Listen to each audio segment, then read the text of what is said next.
हरियाणा से आए मेरे बुजुर्गों, मेरी माता बहनों, आपने जो कल न्यूज देखी होगी उससे हमारे हरियाणा के युवाओं में बहुत ज्यादा गुस्सा है। कल और परसों 2 दिन सोशल मीडिया पे इतना चला हुआ, इन्होंने खट्टर ने बयान दे दिया, उसके 1-2 मंत्री ने बयान दे दिया कि ऑपरेशन क्लीन चलाएंगे, कि बॉर्डरों को खाली करवाएंगे, किसानों को उठाएंगे, कोरोना फैलाने लग रहा है। जितने हमारे पंजाब के बुजुर्ग आए हुए हैं, हमारी माता बहनें 70 साल की बुजुर्ग महिलाएं, हमारे बुजुर्ग और भी जो हमारी दादी काकी ताई जो आई हुई हैं, आप किसी भी तरह चिंता करने की कोई भी जरूरत नहीं है, अखबारों पे ध्यान देने की जरूरत नहीं है, कोई टेंशन लेने की जरूरत नहीं है। हमने उस चीज का जवाब दे भी दिया है। और ये हत्यारी सरकार है जो गोदारा कांड करवाने लगी थी गुजरात से, जिसने पता नहीं कितने दंगे करवाए, किसी स्टेट को देश के अंदर नहीं छोड़ा था, दंगे नहीं कराए, हिंदू मुस्लिम के नाम पे, जाति पाति के नाम पे पूरे देश को टुकड़े टुकड़े करके रख दिए इन लोगों ने। और अब इन्होंने अखबार में चलाया कि ऑपरेशन क्लीन करेंगे, तो बीजेपी वाले ध्यान से सुन लो, आरएसएस वाले कच्छेदारी सुन लो, ये तुम्हारे कच्छे पहनने वाले नहीं है। आरएसएस के जो सावरकर की औलाद नहीं बैठी है, माफी वीर नहीं बैठे, हमारे 70-80 साल के बुजुर्ग बैठे हैं। अगर इनकी तरफ किसी ने नाखून भी कर दिया तो ये भूल जाना कि तुम घर पे सुरक्षित रह जाओगे। एक भी मंत्री सांसद को घर पे सुरक्षित नहीं छोड़ेंगे। हरियाणा के युवा यहाँ पे खड़े हैं और ये हमारे ऊपर, हरियाणा के ऊपर कलंक होगा अगर पंजाब के किसी भी बुजुर्ग के ऊपर लाठी लगा दिया, किसी के ऊपर इनको यहाँ से भेजने की कोशिश की। अगर तुम्हारे साथ कुछ हुआ तो ये हमारे हरियाणा पे कलंक होगा। आप हमारे पास 66 साल के बाद, जब से हमारा पंजाब अलग हुआ, 66 साल के बाद हमारे द्वार आए हो, आप हमारे मेहमान हो। अगर आपके ऊपर लाठीचार्ज हुई या कुछ भी दिक्कत आई, ये हमारे स्वाभिमान को चेतावनी होगा। बीजेपी आरएसएस वाले और ध्यान से सुन लो, ये कह रहे ना ऑपरेशन क्लीन करेंगे, बक्कल उतार देंगे, एक भी मंत्री सांसद को नहीं छोड़ेंगे। अगर हमारे बुजुर्गों के ऊपर हाथ भी उठाया तो, इनको छेड़ने की भी कोशिश की तो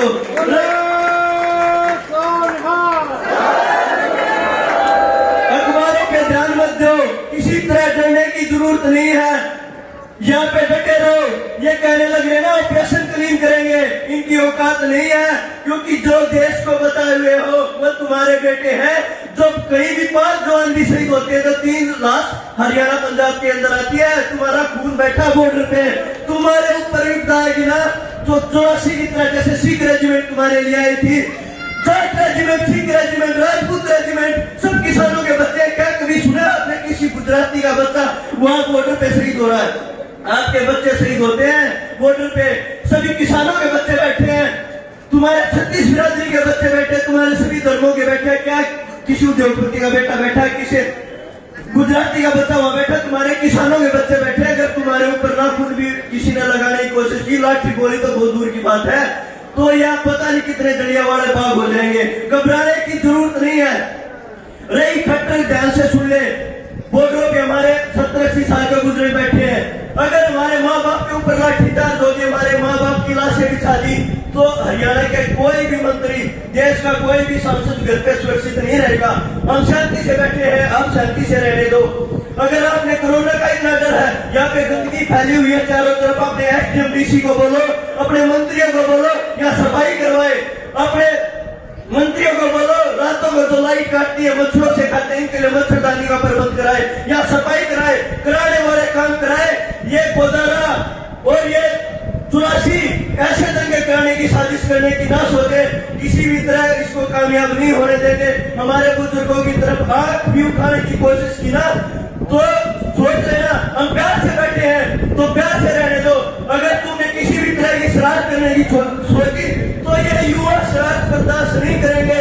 अब 1947 जैसे देश आजाद करवाया, जब इन्हीं के बड़े बुजुर्गों ने लाखों की शहादत देके तिरंगा हासिल किया था, तो ये दोबारा काले अंग्रेजों के द्वारा ये देश गुलाम होने लग रहा। अब भी यही आजादी की लड़ाई, दूसरी लड़ाई लड़ने आए हो, डटे रहो, घबराने की कोई जरूरत नहीं है। 700 साल का इतिहास है आप लोगों का, आप कभी पीछे नहीं हटे हो, कभी डरे नहीं हो।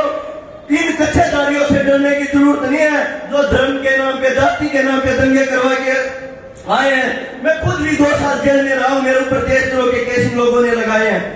तो हमारे तो युवा कॉलेज यूनिवर्सिटियों में एग्जाम चले हुए हैं, मत सोचो कि हरियाणा युवा के पंजाब के युवा नहीं आए हुए हैं।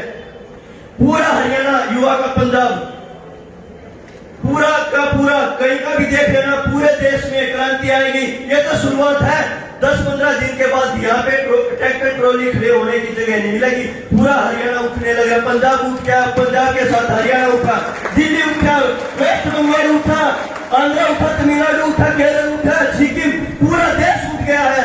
और सब जगह मीडिया में फैलाने लग रहे कि युवा तो उठते ही नहीं है। कौन कह रहा है युवा नहीं उठते? जब हमारे बड़े बुजुर्ग यहाँ बैठे युवा इनसे दूर थोड़ी है, जब हमारी माँ बहन, हमारी काकी ताई यहाँ बैठी इनसे दूर थोड़ी है। अगर इनके ऊपर कोई बात आएगी तो फिर हमारा क्या वजूद रहेगा? आप डटे रहो, आपको किसी तरह की ठेस नहीं आने देंगे। और एक बारों पे ध्यान देने की जरूरत नहीं है, खट्टर को कल भी बता दिया था, अब भी बताने लग रहे हैं। भूल के भी गलती मत कर देना, नहीं तो हमारी नस्ल फसल जैसे खतरे में है ना। आप तो ऑपरेशन कलीन करने की सोच रहे हो, परिवार कलीन कर देंगे अगर एक भी सांसद मंत्री ने हमारी तरफ आग, हमारे बुजुर्गों की तरफ आग उठाने की भी सोची। सभी को राम राम, जो बोले सो निहाल।